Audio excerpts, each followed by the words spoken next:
Hello friends, welcome to my channel. ভারতের নির্বাচন কমিটিকে এক হাতে নিলেন বদ্রীনাথ। ভারতের বিশ্বকাপ দলের সুযোগ পাননি রিঙ্কু সিং।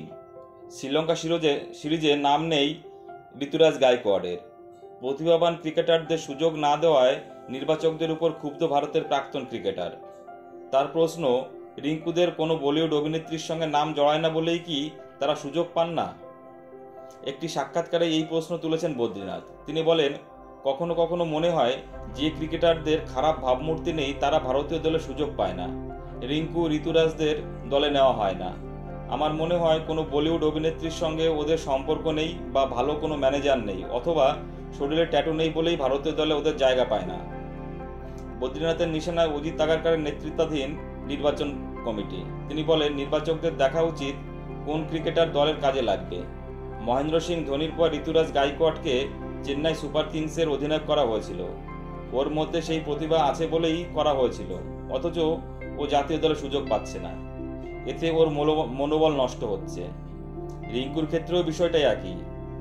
এভাবে প্রতিভা নষ্ট করা উচিত নয়।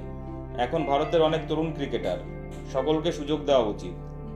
জিম্বাবুয়ের বিরুদ্ধে টি-20 সিরিজে দলের ছিলেন ঋতুরাজ। প্রথম ম্যাচে মাত্র 7 রান করলেও দ্বিতীয় ও তৃতীয় ম্যাচে যথাক্রমে 77 ও 49 রান করেছিল তিনি। চতুর্থ ম্যাচে ব্যাট করার সুযোগ পায়নি, পঞ্চম ম্যাচে বিশ্রাম দেওয়া হয়েছিল তাকে। তারপরেও শ্রীলঙ্কা সিরিজে ঋতুরাজকে জায়গা দেওয়া হয়নি। অবশ্য রিঙ্কুকে নেওয়া হয়েছে দলে।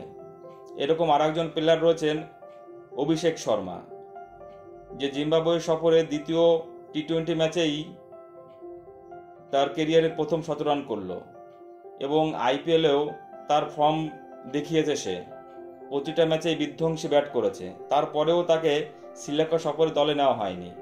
এই নিয়ে অনেক সমালোচনাও হচ্ছে। বন্ধুরা, তোমাদের কি মনে হয়? তোমরা কি বদ্রীনাথের সঙ্গে একমত? প্লিজ কমেন্টস করে জানাবে। আর আমার চ্যানেলটি ভালো লাগলে অবশ্যই লাইক, কমেন্টস এবং শেয়ার করে দিও বন্ধুরা, এবং চ্যানেলটি সাবস্ক্রাইব করে দিও। সকলে ভালো থেকো, ধন্যবাদ।